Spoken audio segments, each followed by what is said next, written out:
All right. Welcome to the Viking Age podcast. I'm your host, Adam Patrick. I'm the lead writer and editor for the VikingAge.com, where we cover the Minnesota Vikings.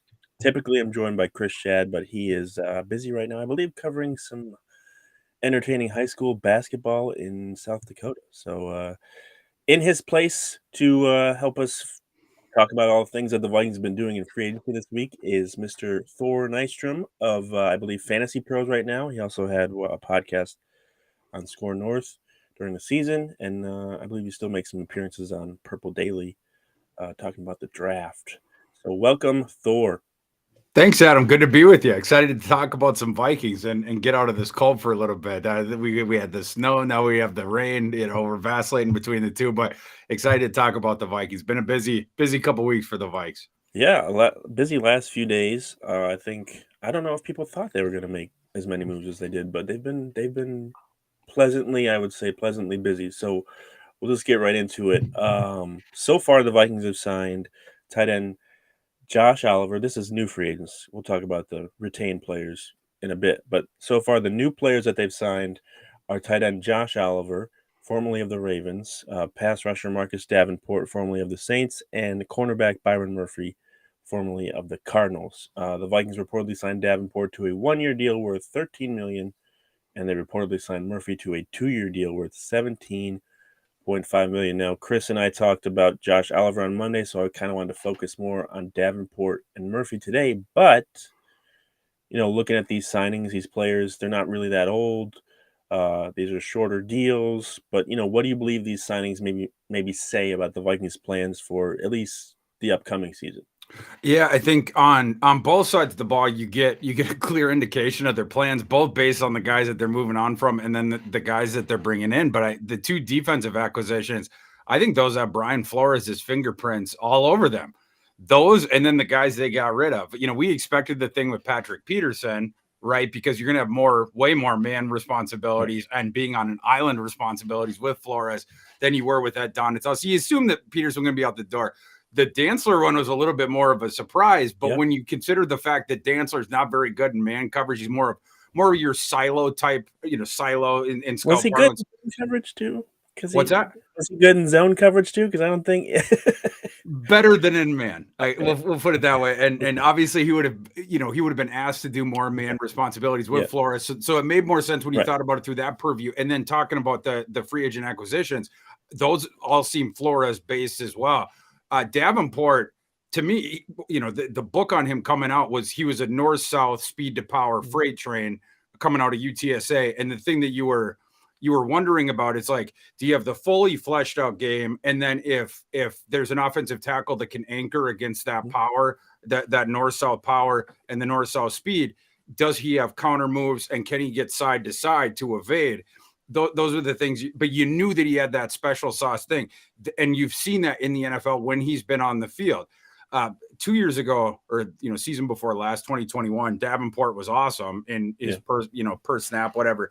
Last year was down just a bit, but on again, off again a little bit. But like the pressure rate has always been there. The thing that fell off I think it went from the year before he had 9 sacks or and he had half a sack last year, something like that. Drops it to a half last year, but again, the pressure rate was still there. The pressure rate is the thing that is year to year sustainable. Right. Sometimes those sack numbers jump up, jump down, but the pressure rate's the thing that sustains. So he's going to get heat on the quarterback off the edge. What you want him doing, it's letting him off the leash to come downhill and attack. We know the Brian Flores is going to do that. That's why they went out and got him. It is Marcus. You don't need to worry about the other stuff. We just want you coming downhill and attacking. Mr. Brian Flores is not going to do what Eddie D was doing last year with Danielle Hunter and Zadiri. I saw some. I laughed out loud a couple of the tweets that you had in January, December about how often Ed Donatell would drop those guys back on third down. It's like, what Ed? What are you doing? 3rd and 2, and he's like, oh, let's drop Danielle back in coverage. Exactly. And you're not going to see the same deployment with the edge rushers this year, and that's not what they plan to do with Davenport. Yeah. They're going to let Davenport. It's not situational specific necessarily but it's more just you have to know the ethos of that guy. It's downhill attack, and that's what they're going to be having him do off the edge. So I thought that was a smart signing. Like you mentioned, it's a short-term deal. You're not leveraging yourself going forward. So let's say that it doesn't pan out. He can't. They can't add the additional pass rushing moves, whatever the counters, or the agility thing. It just doesn't end up working out. You can move on from him after this year. If it works out like gangbusters, you always have the card of we can franchise him or do something like that. You still have control over that. So I love that signing. I thought that was a really good one. Yeah, and Murphy, what do you think I feel like he's had more success maybe in the slot than on the outside during his career, or he spent more time. Do you think maybe that's what they wanna do and maybe have Booth and Evans on the outside, kinda trying to do that? I know he has Well, versatility to play both, but it seems like it might be a better fit for him to be in the slot more often. yeah, well, it's one of the reasons I like the Murphy signing, right? Yeah, Because I think, and to your question, I don't know that they have a plan, right? No, right, regardless of what they say publicly, of, oh, he's going to be the outside guy or he's going to yeah, be the slot. You would have to imagine this is the thing where they go into camp and then they see, and I think that will have more to do with the other guys. You yeah, brought up the names than it does with Murphy, because I think they know Murphy can either take over for Shannon Sullivan in the slot, or he could take over for Patrick Peterson on one of the sides. yep, And you just have to see is Booth ready to start? Is Caleb Evans ready to start? Do they have one of the other guys on the other side? And then we don't know the other pieces yet, right? Like Duke Shelley's still a free agent, or will they go out and get somebody else? Yada yada. But with Murphy, one of those three, because now it's three starting cornerbacks, right, including the slot. You yeah, know that he has one of those spots on lock, and you also know he has the versatility to go into one. So I think it will just depend on the progression of the other guys. The thing I love about that fit is Flores loves the defensive backs. First of all, that run fit. yeah, Byron Murphy is a yeah, very enthusiastic run defender. Like, and this is something like that sort of tickled you when you were watching him at Washington, because a lot of times, like in these months, in past years, I go through all the film, I yeah, go position by position. And a lot of these other cornerbacks that you're watching, even when the runs are coming to that side, they're like whispering to the receiver, just block me towards the yeah, sideline. I won't even try.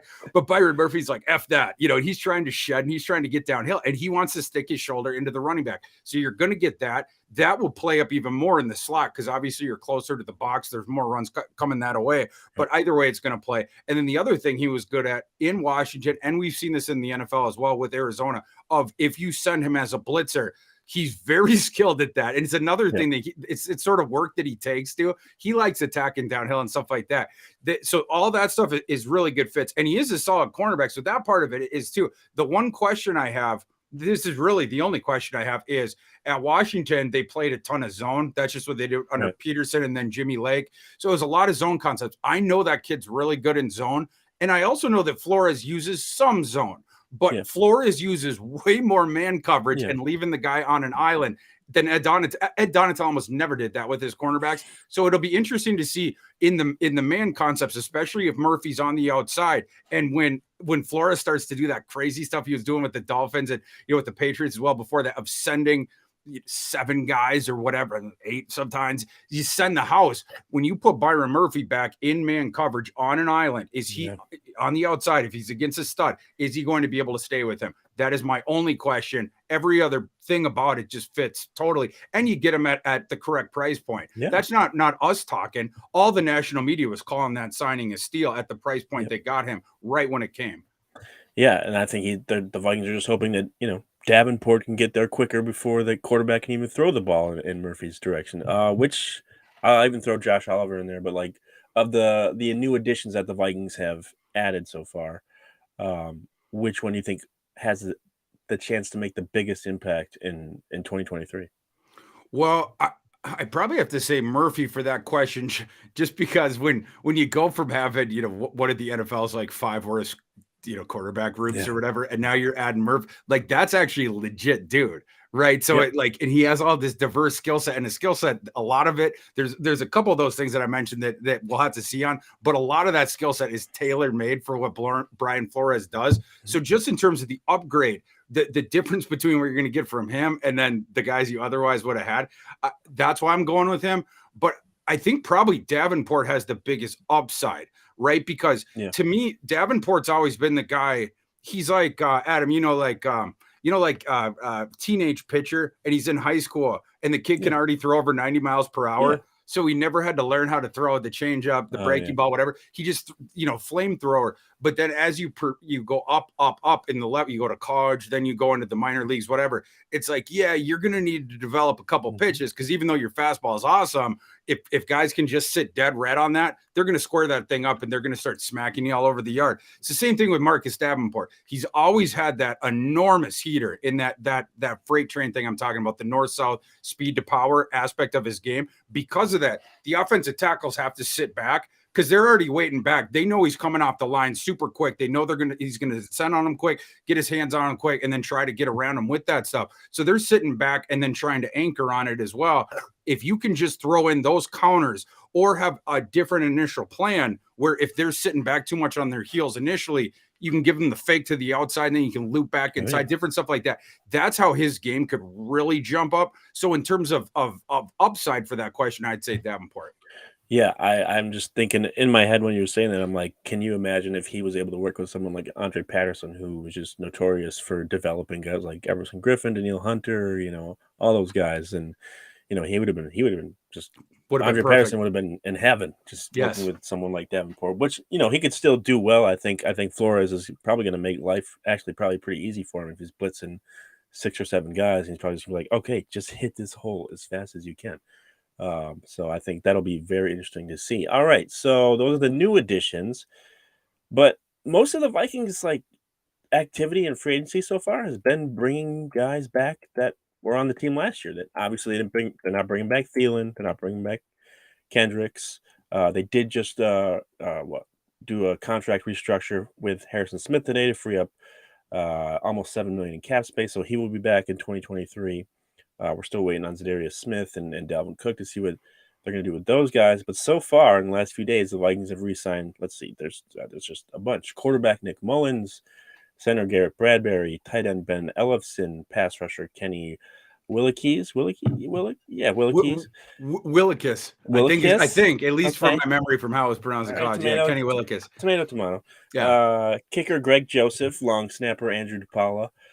Running back Alexander Madison, and like I mentioned, they restructured the contract of Harrison Smith. Now looking specifically at someone like Garrett Bradbury, who I think a lot of people thought just let him go. We'll find something better. But he's back on a 3-year deal. I think it's around $15 million. So they're not breaking the bank or anything, but I just don't think a lot of people thought he was coming back. So are the Vikings making a mistake by bringing Bradbury back? So I'm happy you queued me up for this. I have something to say to the state of Minnesota about this.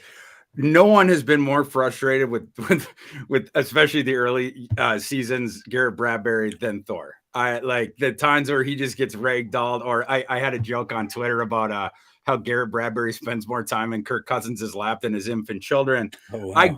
I get all that stuff. The Dexter Lawrence joke about I get more hugs from you than my girlfriend. That's hers. Look, I get all that. I get it. But people out there, you need to understand a couple of things. First off, the Vikings were as hamstrung as far as their movement coming into this offseason as any team in the NFL. Yeah. In fact, I think their ranking was either 31 or 32. Definitely might have been 32. In terms of both there's an algorithm that somebody does where it's your projected cap space coming into the offseason plus your draft equity. And the Vikings were either 31 or 32. I can't remember. Right, but so it's effective cap space, I think you're talking about? Yes, but plus this guy also adds the draft equity. So, obviously the Vikings only have the 5 draft picks. They do not have the second round pick via the TJ Hawkinson trade. They have the 2 5th-rounders because one of them is the comp pick when Gronklin signed with the Jets. Yep. So, you only have those picks. And then, so whole point being, you're very limited on the different stuff you can do because you just don't have the flexibility of some of these other franchises. Garrett Bradbury, while he has infuriated me just as much as everybody out there, you have to acknowledge the constraints that Kwesi was working under. And if you're like, get rid of Bradbury, you have to come up with an alternate plan of replacing Bradbury with at least an analogous player at the same amount of money that they're giving up to reacquire him. Yep. Who's got that plan? Tell me, which player could they have gotten to go in that is just as good as Bradbury now to put in there? At the price point they brought him back, and knowing that his game jumped up this year a little bit, he's never going to be a stud. right? But like now, if you just want to go PFF grades, I think before he was like low 60s, and then last year he jumps into the low 70s. At the price point they brought him back for, that is totally adequate. And he's a really good fit for the zone stuff that the Vikings already do. Yeah. So in terms of that, do I love Garrett Bradbury? No. Have I been frustrated by Garrett Bradbury? Yes. Do I ever think Garrett Bradbury is going to turn into like an all-pro center? Categorically not. But it was still smart to bring him back because you had the constraints. You were able to fit him into the small delineation that you had for the center position. And you already know that he works with the other guys around him. So there's continuity to add there as well. Yeah, and I think his contract, the way it's set up is, if the Vikings wanted to use one of their third or fourth or whatever picks on a center, they can do that. And they also re-signed Austin Slotman today. So he's, those two are back. And I think that probably has, a lot to do with bringing Kirk Cousins back, because they've made it very clear that Kirk Cousins is coming back for 2023. That's been pretty clear. As much as people want to throw out like the trade rumors and stuff, like maybe the Niners will want him or whatever, he's likely sticking around for at least one more season. So he has a that relationship, that center to quarterback relationship is huge, and we saw that with Chris Reed last year when he tried to go at center and things just didn't go that well. So bringing Bradbury back does have its advantages, but I also just I'm like, great, I can't wait to see Kenny Clark throw him around again twice a year, and like you said, Dexter Lawrence. But maybe they can figure out some different ways to kind of combat that, and maybe getting something like a better running game will help kind of make that easier for Bradbury and make it not so he has to just get thrown around the whole game. He's still going to, but speaking of the running game, Alexander Mattison, he was brought back yesterday, I believe, on a 2-year deal worth around $8 million. Dalvin Cook's still on the team. I think he has a cap hit of about $14 million for 2023, which is too high. The Vikings know that. Everyone knows that. Sounds like the Vikings are trying to get rid of him, and people are like, when are they going to trade him? When are they going to trade him? Well, he did just have shoulder surgery, so I'm not so sure if he's going to pass a physical right now. So they're probably waiting. I would expect if they're going to trade him, it'd be closer to the draft. But, what do you think the return of Alexander Mattison kind of signals? Does it signal that Dalvin Cook's probably closer to being out than returning for next season? That's what I think. Yeah. It's just a tea leaf thing. And then, the reports that they've gotten trade offers on him. They're at least listening to trade offers on Dalvin. And again, going back to the thing of the constraints that you have as far as both draft picks and the cap space, it wouldn't make sense to pay the backup what they did to Madison. If it's just going to be like you're bringing Dalvin back too. You add the two cap numbers together. A team that's as hamstrung as the Vikings, they can't afford that. So Would Madison even come back? Would he even come back if they're like, oh, we're going to keep Dalvin too? Like, would he even do that? Maybe. I mean, like Madison definitely might have had a tepid market. I think that's why the numbers were a little bit less. And it's fair for like a 1B or a RB2, like the number that he got, whatever. But to me, like what makes most sense about that is you already know that you have offers in hand for Dalvin. You're going to be able to trade Dalvin. Might not be today, might not be tomorrow. Like you said, definitely might be closer to April or the end of April. End of next month with teams wanting to see Dalvin's physical, the MRIs, different stuff like that. But it wouldn't make sense to me if it's just, we're bringing him back just to be the backup to Dalvin because of the cap space thing that we talked about. But if you think about it as they've already decided that they're going to trade Dalvin, let's say that they know that they can get minimum, let's say 4th round pick. Like, even if things aren't great, right? Like, whatever, or the other team, they need to wait a little bit longer, whatever. But you can get the 4th round pick. Well, if you have Madison now, you use a middle round pick on a running back, and now the running back room makes sense. And it's the amount of money that you would want to delineate to that position if you're a team that's super hamstrung with your cap situation. At that point, let's say you can use only a 4th rounder, right? Because they have the 3rd rounder, no 2nd rounder, like we already mentioned. And then day 3 is where you have at this point, you have 3 picks there. But if you traded Dalvin, you're going to get another one. Perhaps Kwesi intends to trade down out of the first, down in the first round or out of the first round again. You can add some more picks, whatever. If you can just add a 4th round running back, this running back class is very good. You have the stud in Bijan. That's tier 1. Then you have a legitimate tier 2. In my opinion, that's Zach Charbonnet of UCLA and Jahmyr Gibbs of Alabama. But it's not just that where you have the surefire round 1 running back prospect, which we don't get every year, and you also have a couple legit round 2 prospects, but you also have fleshed out tiers beneath them. The depth of this running back class is very, very good, and it's one of those things where you get down the board into day 3, you have a running back in the draft for every sort of taste. You have the airback types, you have the bigger hammers, the early down type guys. You have all these different things. It's a deeper running back class than we've seen in recent years. Even delineating a 4th round pick to that, it's going to be a guy that can get on the field right away. Yeah. If you mix and match that guy with Madison's skill set, and Madison can do stuff, right? Like last year, I know people are down on him right now because last year was a little bit down. But like, the years before that, and certainly at Boise State, he showed the skill set that he can do. He's never going to be a burner.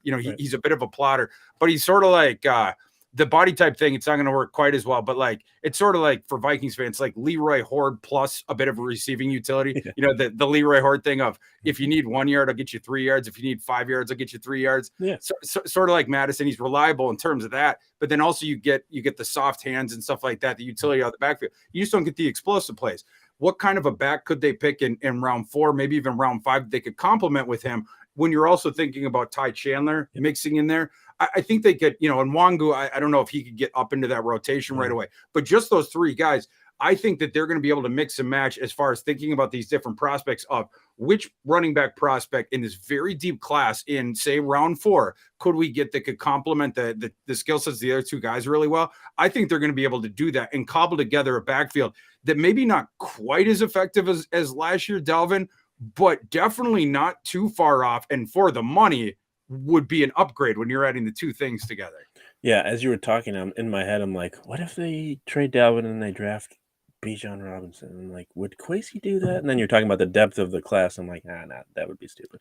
But I'd be down for Bijan where they were if they had more resources. That's the only problem with giving the run. Yeah, because for instance, the wide receiver on the other side of Justin Jefferson, you have to get someone there where the defenses can't just wonton double and bracket Jefferson at will.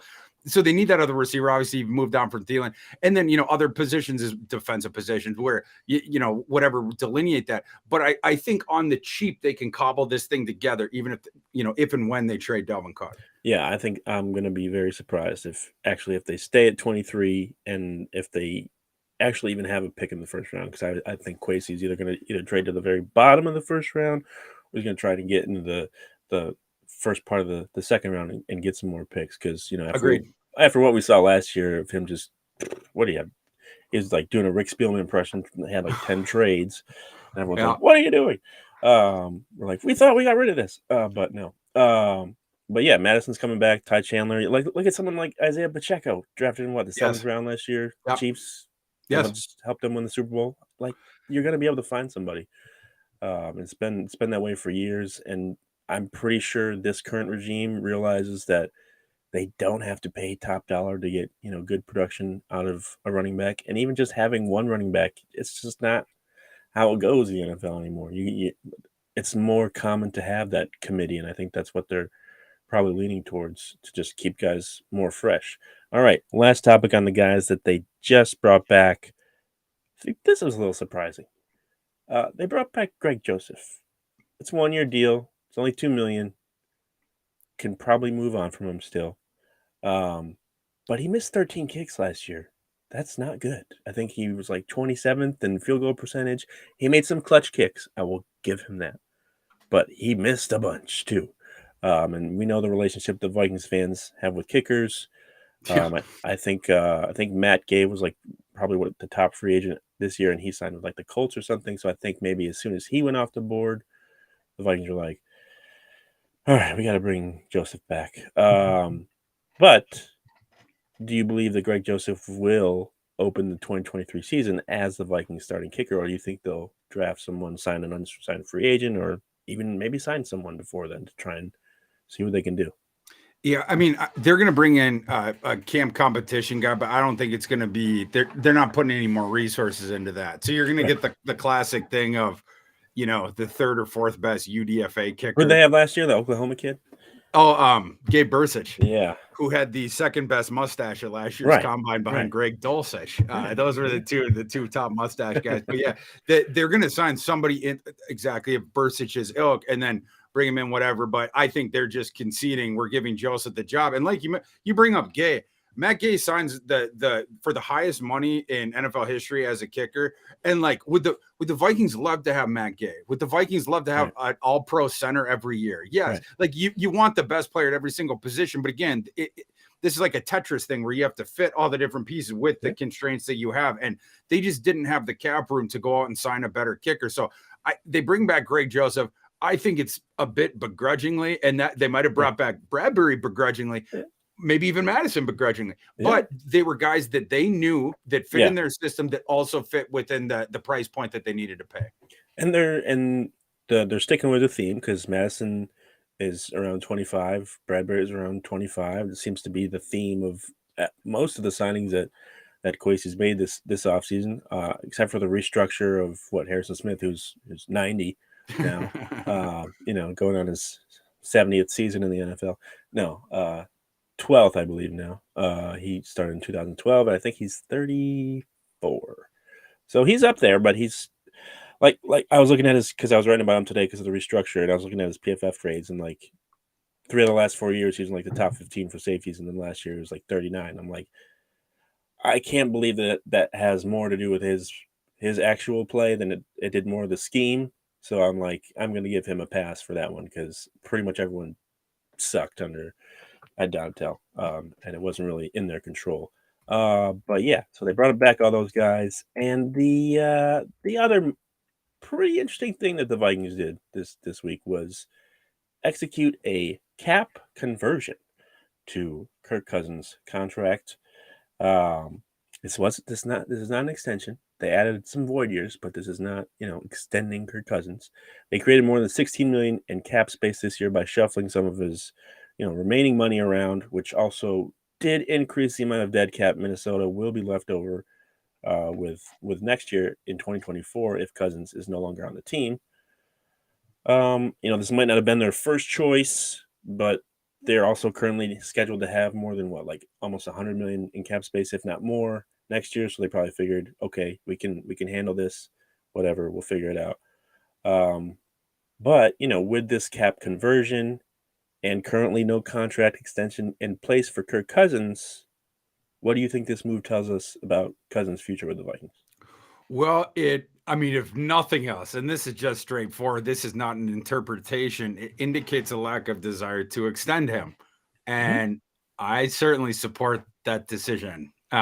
You're in this weird they were in this as well last year, where you're in this weird sort of middle spot of like, we need cap room so that we can field a competitive team because we have holes on the roster and we don't have enough draft picks or cap room to do it. So we need some of that money back from Kirk in order so that we can put a team around him. Last year they decided to extend him. This year I agree with this decision to. It's like, the 3-dimensional chess thing. And what they've done is they're deferring some of this year's cap hit. It's not that you get away from it. It's just you're deferring it into these future years. So you have the option then after this season to move on from Cousins or use him as trade bait if you're able to put the franchise, like that. But like they probably just let him walk and then you get a comp pick for him, whatever. I don't know if it's a concern, but like, the bill does come, just because you're taking the money off this year's books, it doesn't mean that it completely goes away. Right. But like we're talking about, they were in a sticky spot with the cap situation this year. So until they get out of that, you have to do some of these gymnastics. I think that the thing for short term that this indicates, not only that they want to play this year out with Kirk Cousins, and there is a much better chance that next year they're moving on from Cousins than any year before it. Because every year we talk about, trade Cousins and do this, move on from Cousins, all this different stuff. But there was never actually any true indication that was going to happen. This is the first indication that we have that, like, we're looking towards the future. Yep. Cousins may not be here the year after this coming season, whatever. But I think like short term, something to watch for. I didn't think before that there was a very good chance that they could draft a quarterback like mid to late rounds, mostly because of the lack of draft picks that we're talking about. But you do something like this, where now you don't have that contingency plan going forward. They re-sign Nick Mullins. He's going to be the QB2, but he ain't never going to be more than a QB2. So if you want that quarterback of the future, maybe you end up, not a guy for sure that would start, but at least a guy that you could develop for a year and see, cross your fingers, hope you get a Brock Purdy, like something like that. I think there's a much better shot today that the Vikings draft a day 3 quarterback than I would have answered 2 weeks ago. Oh, day 3. So like, what's that? 4th, 5th, 6th, and 7th? Right? Exactly. Yeah. Yeah. And the reason I say that is just because certainly they're not going to take a first round quarterback, and none of the top 4, the consensus top 4, no one's going to fall down there anyway. So it'd be an enormous reach if you took either of the. There's 2 guys that I see as day 2 guys.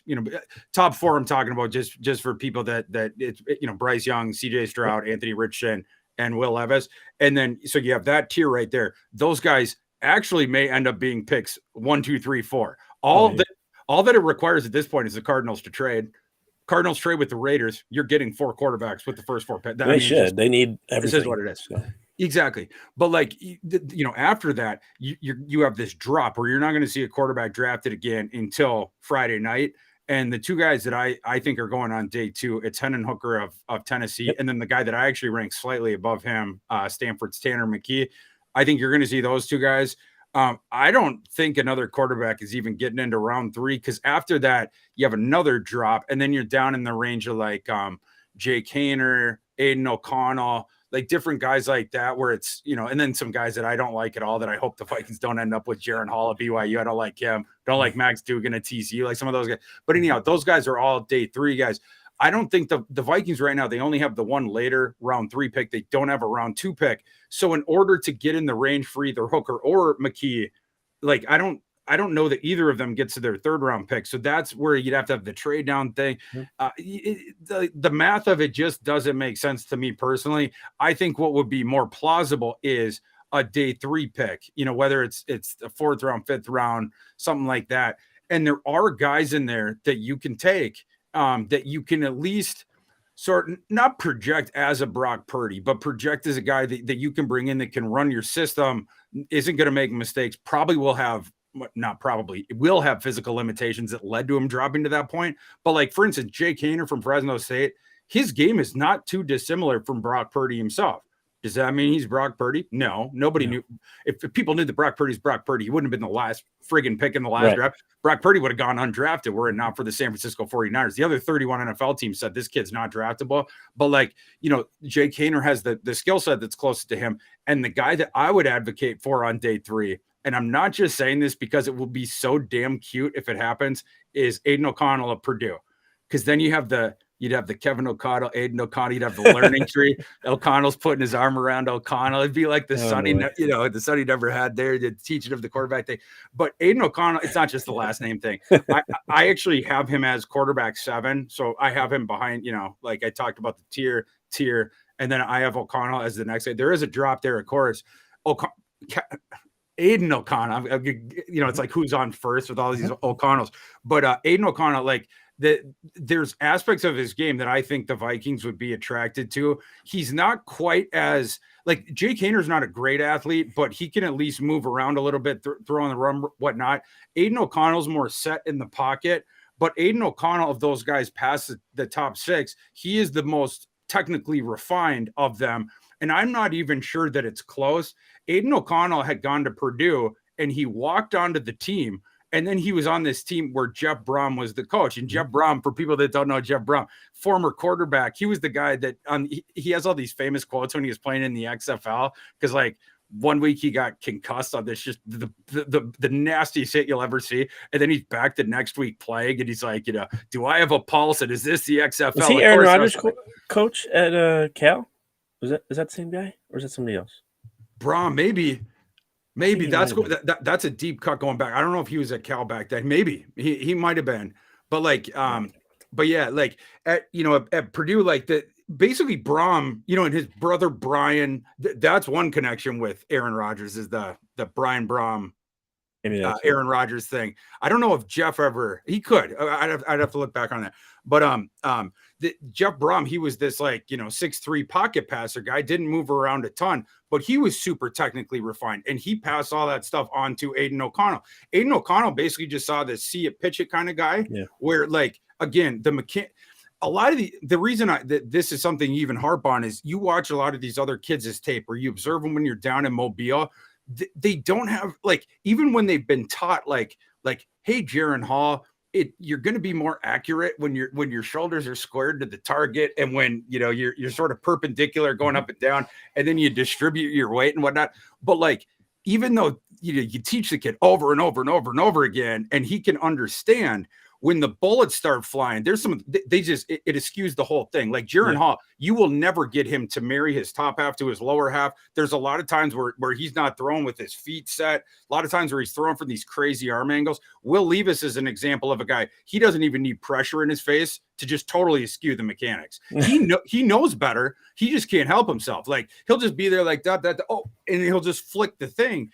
And sometimes he just drops dimes because his arm's so talented. But there's other times where he misses a wide open dude that's like 5 yards away from him because he's like, just flicks it or whatever. Aiden O'Connell I was going to say the word diligent. I don't even think that goes far enough. He will have his mechanics correct every single time. He knows what the play and the concept calls for every single time. Invariably, he makes the correct decision every time. The issue with Aiden O'Connell, not athletic. He's not leaving the pocket. That he lives in the pocket. And the other thing is, he doesn't have a howitzer for an arm. He has decent size. It's I think 6'3", 215, like something like that. But he doesn't have that howitzer for an arm. But he's very accurate short, very accurate intermediate. So like, the defense has to be very concerned with him going across there, out to there. If you go too far down the field, that's where he has to start heaving his whole body into throws. And you run the risk of is the ball fluttering up in the air at that point, because he's got to kind of try to lollipop it with all of his might, whatnot, and the accuracy becomes a little bit wonky. But he knows his limitations, right? Like, and that's what you want from guys like Jaron Hall is a guy that does not understand his limitations whatsoever. Like, he's like a child who is given a bazooka, sort of like, and he's just shooting it all over the place. But like with Aiden O'Connell, he knows exactly what his limitations are. He knows exactly what his job is, and he's not making mistakes. And when you pair a kind of guy like that with a really good coaching staff, that's where you get the manifestation of a Brock Purdy, where it's like, you're just going to do what you're told. You know exactly what the concept is. If the defense does this right after that, your read switches immediately to that guy. His eyes are like boom, boom, boom, making the decision. So even though he has the limitations physically, there is no limitation mentally with that stuff. So he can stay click, click, click with the defense in terms of that. I'll tell you what, I feel a lot better about this coaching staff drafting a quarterback than I did the previous one. They wouldn't probably have touched Kellen Mond a couple of years ago in the third round. Agreed. They probably would have gone after Davis Mills. I agree with that too. Yeah. So that's not because he's better. We know that now, but I just think like he would have fit their system more. I did see that they have met. I think it might have been the combine. They met with Dorian Thompson-Robinson from UCLA. So that might be someone to keep an eye on for day 3 as well. And he'd be that O'Connell. If Aiden O'Connell, he probably, I don't know if he'd go 4th round, but I don't believe he's getting beyond the 5th, just because you have that cost certainty of those elements of his game that I'm talking about. Robinson is the guy where, let's say you miss out on Haener and O'Connell in that 4th, 5th thing, they just miss out on those guys. Thompson Robinson is a guy that I would target once it gets 6th, certainly 7th. I don't know that Thompson Robinson gets down there, but Thompson Robinson, what you like about him, he's a leader. He's a warrior. Like, that kid went out on the sword every single game. He's a really, really good athlete, and he's got some zip in that arm. Like, he surprised some people because he matched, I think it was Will Levis in terms of at the combine, they do the thing where you throw it into the ball speed. Yeah, the velocity. I believe Thompson Robinson tied, I could be wrong, but I think that's the guy he tied with, but he tied for number 1 in terms of the exit velocity. But he's always had that pop with the velocity, being able to toss into windows. The thing that they would need to work on with him, it's the accuracy, and it's also just the feel in the pocket. Like, as Chip Kelly, his system, even go back to Oregon, whatnot. Bang, bang, boom. Exactly. It's not this. I don't want to say the complete opposite of what Brom's doing, but very dissimilar, where Brom wants you to win from the pocket. So you're not getting on the field at Purdue unless you are a technician, unless you know the answer to every question within the pocket and what to do when that answer is in there. Thompson Robinson and Chip Kelly's system more, it's breakneck speed. It's looking for those huge plays, whatnot. They're willing to take a lot more risks, and something that wasn't developed as much with Dorian Thompson-Robinson's game. It was just sitting in the pocket and making those decisions. But he has physical skills that, for instance, Aiden O'Connell doesn't. So that would be an interesting guy if they He's ended up small getting him. though too, right? He is. Yeah, he was. I believe he checked in at. Hold on, I can pull it up. It's 6'1". Oh, He checked in 6'1.5", but 191, so a little bit on the lighter side. well, he's bigger than what? CJ Stroud, or not Stroud? Bryce Young. Way bigger than Bryce Young. Yes. So and then I was just thinking in the back of my head, who has had success in the NFL after being in Chip Kelly's system in college? And Mariota's still in the league, or not, I guess he's not anymore. No, he is, right? Because he was on Atlanta, right? He got released though by the Falcons, so he doesn't have a job right now. I'm sure he will get somewhere, but he's. I'm trying to think the best. Another guy was Dennis Dixon. We can't really blame Dennis Dixon because he blew his knee out 1 year, so that might have contributed to that. But Herbert wasn't in there, right? Kelly was gone for Herbert. Right? Herbert was with the guy afterwards. Was it Helfrich? I think of Mark Helfrich. Okay. But yeah, I don't know if Kelly was there long enough to be involved in Herbert's recruiting. But yeah, Herbert wasn't with Chip Kelly. Yeah, I can't think of anybody. So maybe it's different now, but yeah, that would worry me a little bit. Last thing before we get you out here, what do you think has a better chance? The Vikings trading up in the first round to get a quarterback, or the Vikings trading into the second round and taking a quarterback? Definitely. Well, I think the odds are definitely better that they trade down than they trade up. And to trade up to get one of the quarterbacks, it's possible you'd have to get in the top 4. That would be beyond cost prohibitive from where they are, because you'd have to trade at least 2 future first round picks, et cetera, et cetera. Kwesi is too analytically inclined to do that. As far as like trading down, I think that you and I agree that is extremely plausible. Yeah. I don't know though if they did that. I don't think there's any scenario where they use their first pick, wherever it is, on a quarterback. Like, I would bet a lot of money against that. But I think that there's, trading down with the idea of we need to accumulate extra picks because you've already earmarked one of those extra picks for the quarterback position. That's what I think is plausible. And yeah, I do think there's a solid chance of that. Cool. Yeah. I think it's they're 23. And like you said, those quarterbacks, all 4 of them go in the top 4. So that's just, it's nice to think, and everyone's like, oh, just do what the Chiefs did and trade up just like they did for Mahomes. And it's like, I think they traded from like, what was it, like 17 or 18 to 10? So like, yeah, it wasn't like crazy way up. Yeah, they didn't go up 20 picks to get a quarterback. And exactly.